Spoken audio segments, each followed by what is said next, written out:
Harga Bitcoin ambrol pasca pernyataan Menteri Keuangan Amerika Serikat Janet Yellen yang menyebutkan bahwa mata uang kripto ini berbahaya bagi investor dan juga publik.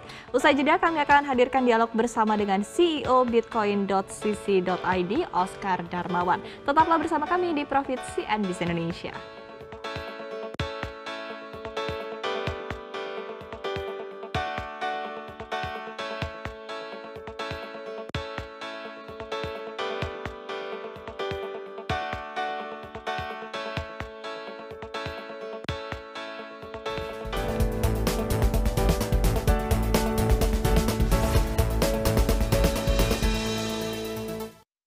Anda kembali lagi di Profit, harga Bitcoin ambrol pasca pernyataan Menteri Keuangan Amerika Serikat Janet Yellen yang menyebut mata uang kripto ini berbahaya bagi investor dan juga publik. Dikutip dari CNBC International, harga Bitcoin jatuh 11% dalam 24 jam terakhir dan data terakhir dari Coinmetrics menunjukkan harga Bitcoin saat ini berada di level $49.000 Amerika Serikat per kepingnya. Mata uang digital lainnya seperti Ether dan juga XRP juga jatuh, di mana Ether merosot 7,33% menjadi $1.592 AS dan XRP diperdagangkan pada level 47 sen dolar AS per kepingnya. Harga mata uang kripto jatuh setelah men-QAS Janet Yellen menyebut bahwa Bitcoin pada investor dan juga publik amat sangat berbahaya. Sebelumnya, Taipan Teknologi Dunia Elon Musk juga menyebut bahwa harga Bitcoin sudah terlalu tinggi.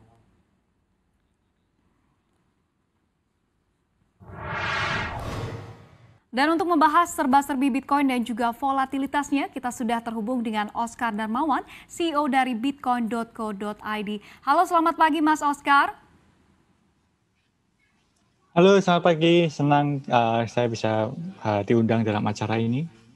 Terima kasih untuk waktunya, Mas.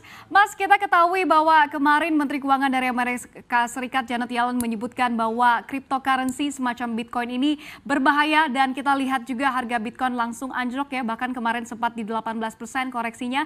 Tanggapan Anda terhadap volatilitas dari cryptocurrency ini seperti apa, Mas Oscar?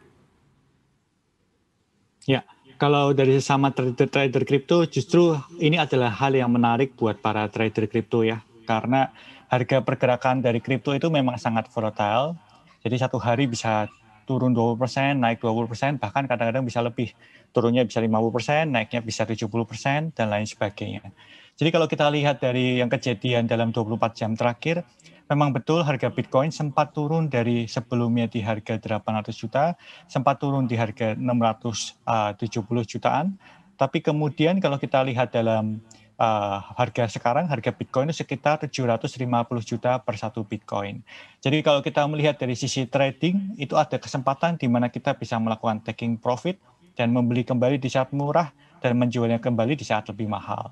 Karena saat ini para trader kripto itu lebih menggunakan kripto untuk spekulasi. Jadi hal ini sangat sesuai dan dari trader kripto justru ini adalah hal yang sangat positif.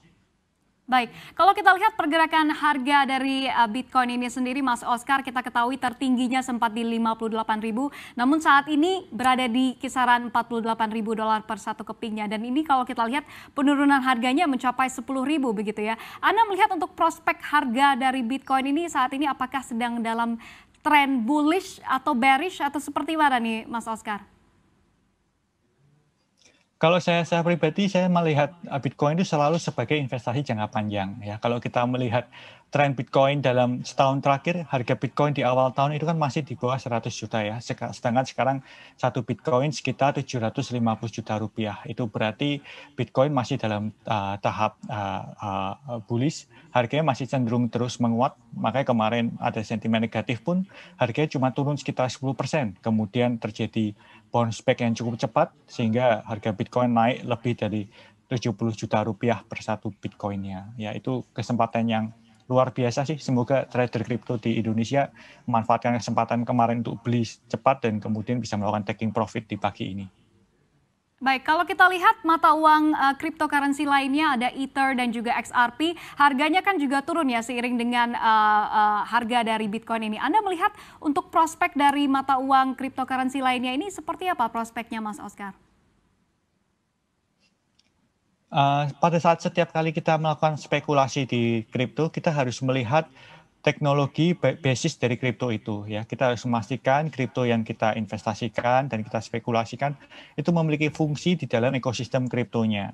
Ya, kalau kita lihat seperti Ethereum, Ethereum memiliki fungsi sebagai pembuat daripada smart contract dan untuk membuat desentralisasi aplikasi. Sehingga hal itulah yang membuat kenapa Ethereum selalu memiliki harga, karena para penggiat developer daripada desentralisasi aplikasi, mereka bagaimanapun tetap selalu membutuhkan Ethereum untuk memastikan sistemnya bekerja dengan sempurna. Hal itu menjamin akan adanya demand daripada Ethereum. Sebagaimana dengan Ripple yang saat ini mulai dipakai oleh perbankan untuk jaringan remittance dan pembukuan di perbankan, hal itu membuat Ripple juga menjadi salah satu idola di pasar kripto, ya, karena adanya kestabilan demand, ya. Kalau kita bicara mengenai supply sendiri, baik dari Bitcoin, Ethereum maupun Ripple memiliki supply yang cenderung terbatas. Ya. Sekalipun kalau kita bicara Ethereum, konsepnya agak berbeda dengan Bitcoin karena konsep keterbatasannya itu timbul dari proses utility-nya. Kalau secara jumlah faktual angka supply-nya sebenarnya memang nggak bisa dibantah bahwa Ethereum memiliki supply yang unlimited. Hal itu juga lah yang membuat Ethereum tidak pernah dikatakan sebagai mata uang internet, tapi lebih dikatakan sebagai utility token. Ya, hal itu berbeda dengan Bitcoin yang memang dari awal ditujukan untuk pembuatan mata uang internet.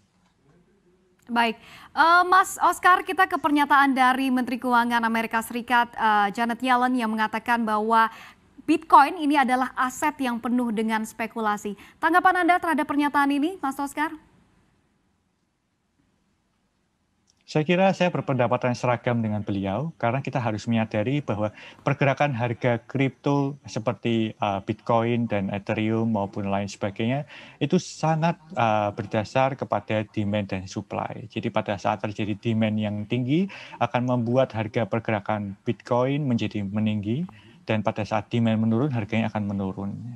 Hal itu nggak berbeda dengan pergerakan daripada harga emas, karena emas sendiri juga sangat bergantung kepada demand dan supply. Ya, kalau kita bicara komoditas memang seperti itu, ya, karena komoditas kan sifatnya supply-nya lebih terbatas ya. Jadi yang menentukan harga sangat tergantung kepada demand atau penawaran daripada komoditas itu. Ya, khusus untuk Bitcoin karena beberapa waktu lalu kalau kita lihat likuiditas Bitcoin itu kan masih kecil ya. Jadi hal itu membuat kenapa demand yang bertambah tiba-tiba membuat harganya berspekulasi sangat tinggi. Tapi kalau kita lihat dalam 1 bulan terakhir, akhirnya likuiditas dan market cap daripada Bitcoin menyentuh 1 triliun US dollar. Hal itu membuat volatility dari Bitcoin pun jauh lebih terjinakkan dalam tanda kutip dibandingkan sebelumnya yang market cap-nya masih di bawah 1 triliun US dollar. Hal ini juga lah yang membuat banyak institusi mulai tertarik kepada Bitcoin karena market cap-nya bisa dikatakan mencukupi untuk dunia institusi.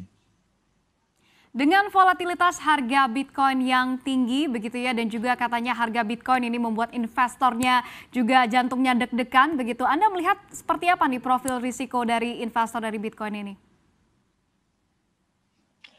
Saya merasa profil investor daripada Bitcoin ini adalah profil yang orang-orang yang siap untuk namanya high risk high gain. Jadi Bitcoin itu sedikit kurang cocok untuk investor yang pengen stabil income, tidak pernah rugi, selalu profit terus, itu mungkin kurang cocok untuk Bitcoin. Karena kita harus tahu pergerakan harga Bitcoin itu sangat liar. Dan karena sangat liarnya itu menimbulkan potensi keuntungan yang cukup besar juga. Ya, kalau kita melihat, saya mengenal Bitcoin dari tahun 2012 silam. Kalau kita lihat dari tahun 2012 sampai tahun 2014 dulu, harga Bitcoin itu bahkan lebih liar daripada sekarang. Saat itu tahun 2013 pertama kalinya Bitcoin menyentuh 15 juta rupiah per satu Bitcoin. Pada saat Bitcoin menyentuh 15 juta rupiah, dalam beberapa bulan ke depan ternyata Bitcoin terus menurun menjadi harga 2 juta rupiah. Ya, kemudian di tahun 2017 hal itu terjadi lagi, Bitcoin menyentuh harga 250 juta rupiah, kemudian Bitcoin terus menurun ke harga 30 juta. Hingga sekarang dari harga 30 juta, Bitcoin terus menguat kembali ke harga 800 juta. Hal inilah yang membuat saya mengatakan profil investor Bitcoin diharapkan profil yang sudah siap akan keuntungan maupun kerugian yang bisa terjadi, karena apabila investor yang nggak siap, yang akan terjadi adalah investor akan membeli di harga mahal, kemudian menjualnya di harga rendah. Padahal seharusnya pada saat kita melakukan trading komoditas, kita itu mencari harga termurah yang bisa kita beli, kemudian menjualnya di harga termahal untuk mendapatkan profit yang maksimal. Anda sebagai CEO dari Bitcoin.id, Mas Oscar, apakah Anda menyarankan investasi Bitcoin ini kepada investor pemula? Saya sangat menyarankan investasi Bitcoin ini kepada generasi yang mengenal teknologi dan generasi yang siap dengan namanya high risk high gain. Jadi karena investasi Bitcoin itu sangat seragam dengan investasi emas, sangat mudah dipahami. Cuma resikonya memang lebih volatile, lebih spekulatif, ya. Jadi baiknya untuk setiap investor, baik pemula maupun yang sudah expert, mereka memahami resiko daripada spekulasi di bidang kripto ini, ya, sehingga pada saat terjadi keuntungan maupun kerugian mereka sudah mengerti akan resikonya. Karena harga Bitcoin sekali lagi bukan ditentukan oleh perusahaan manapun, bukan ditentukan negara manapun. Harga Bitcoin sangat bergantung kepada demand dan supply dari market. Oleh karena itu sangat diharapkan para investor dan tradernya memahami cara menganalisa harga dari pergerakan kripto ini, baik secara fundamental maupun secara teknikal, ya. Karena dengan itu kita bisa memperkirakan pergerakan harga Bitcoin dan mendapatkan keuntungan yang maksimal, ya.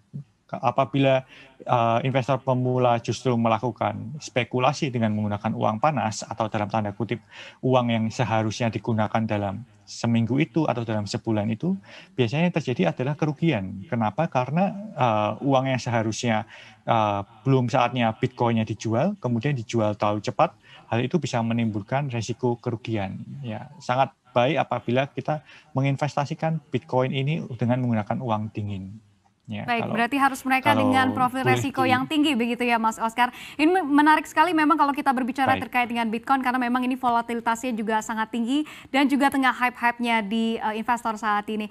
Mas Oscar, kita tahan terlebih dahulu karena kita harus jeda dan dialog akan kami lanjutkan usai jeda berikut. Tetaplah bersama kami di Profit CNBC Indonesia.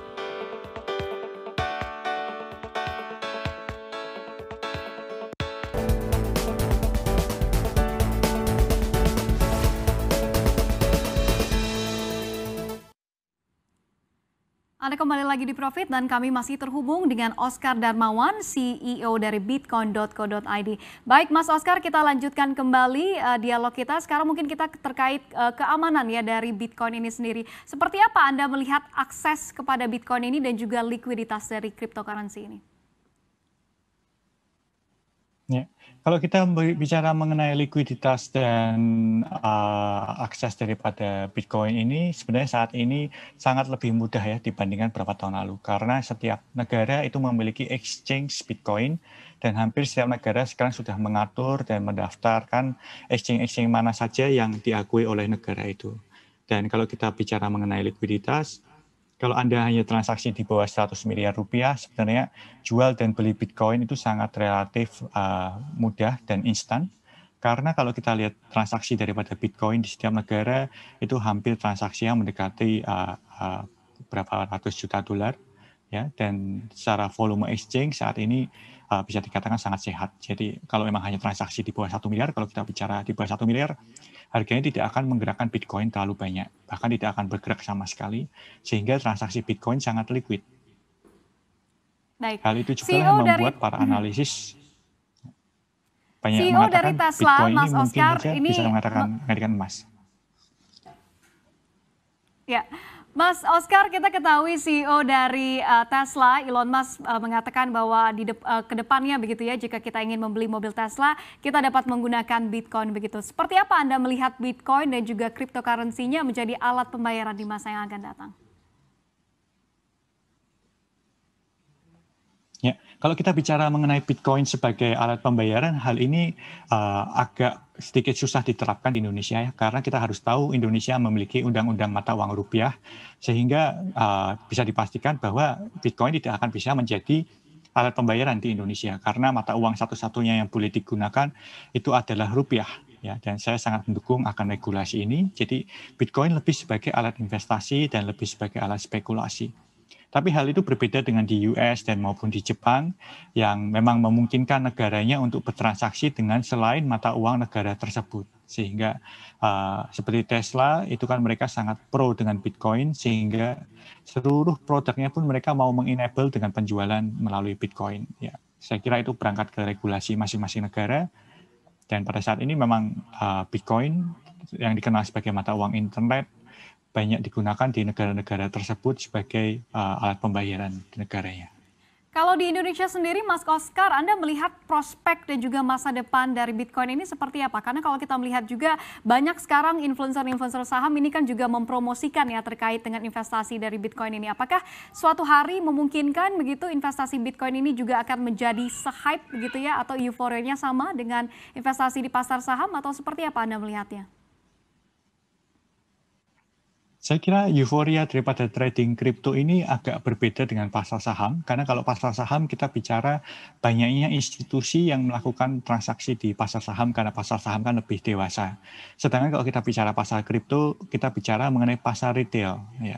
Secara hype mungkin malah pasar kripto itu hype-nya akan lebih besar, karena kalau kita bicara retail itu artinya orang yang trading di pasar kripto jauh lebih banyak. Sebagaimana kita ketahui, seperti di bitcoin.co.id maupun Indodax, kita mempunyai member sekitar 2,6 juta member di Indonesia saja. Jadi 2,6 juta member ini melakukan transaksi kripto, ya, salah satunya Bitcoin. Sehingga kalau dikatakan hype, mungkin secara hype kita memang lebih tinggi, tapi secara pemain institusi saat ini pemain saham jauh lebih banyak. Ya. Tapi kita bisa melihat adanya perubahan ke depan karena sekarang semakin banyak pemain institusi yang mulai ikut tertarik bermain di Bitcoin. Sebagaimana kita lihat di pasar Nasdaq di Amerika sendiri, para corporate besar mulai sekarang terjun untuk memindahkan store value mereka yang sebelumnya menggunakan emas, mereka sekarang mulai beralih menggunakan Bitcoin. Hal itu juga menembuat menekan harga emas saat dunia saat ini cenderung stabil, sedangkan Bitcoin cenderung menguat. Baik, tadi Anda sempat katakan Mas Oscar bahwa likuiditas dalam berinvestasi Bitcoin ini sangat tinggi ya, Anda katakan seperti itu. Seperti apa sebenarnya keamanan dan juga mungkin proses pencairan dari mata uang cryptocurrency ini? Ya. Kalau kita bicara mengenai volume transaksi daripada Bitcoin sendiri, satu hari itu sekitar 100 miliar US dollar. Ya, itu transaksi yang volume yang cukup besar saya kira untuk memastikan setiap orang bisa melakukan trading dalam hal beli maupun jual daripada Bitcoin. Untuk transaksi menggunakan Bitcoin, transaksi membeli maupun Bitcoin itu sangat mudah. Saya sangat menyarankan menggunakan bitcoin.co.id. Ya. Setiap investor pemula bisa langsung mendaftarkan di aplikasi tersebut, menetapkan berapa Bitcoin yang ingin dibeli. Mereka bisa beli mulai dari Rp10.000 bahkan Rp50.000. Karena satu hal yang menarik tentang Bitcoin itu dapat ditransaksikan 0,000001 ya, sehingga transaksi Bitcoin bukan berarti kita membeli satu Bitcoin seharga Rp750 juta, tapi kita membeli Bitcoin seharga Rp10.000 atau mungkin cuma 0,00001 ya. Jadi transaksi Bitcoin itu sangat mirip dengan emas. Kalau kita bicara harga emas kan per troy ounce, tapi bukan berarti kita membeli emas harus dalam 1 ounce. Kita bisa membeli emas mulai dari 1 gram aja. Bahkan sekarang mulai muncul tren beli emas mulai dari berapa miligram. Ya, jadi transaksi Bitcoin sangat mirip dengan transaksi emas. Kalau saya diminta menyamakan, saya lebih menyamakan transaksi Bitcoin dengan transaksi emas dibandingkan menyamakan transaksi Bitcoin dengan transaksi saham.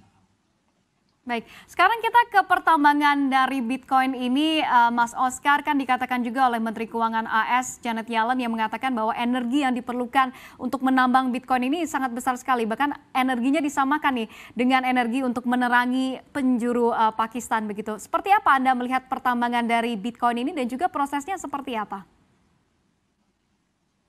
Kalau kita membicarakan penambangan dari Bitcoin, itu kan kita membicarakan proses menjalankan server daripada Bitcoin yang terdesentralisasi ini. Memang tidak bisa dibantah bahwa menjalankan software sistem Bitcoin itu membutuhkan energi yang sangat besar karena teknologi enkripsi daripada Bitcoin itu sangat complicated. Oleh karena itu beberapa kripto lain seperti Ethereum itu mulai memindahkan jaringan algoritmanya tidak lagi menggunakan proof of works, mereka mulai beralih menggunakan proof of stakes.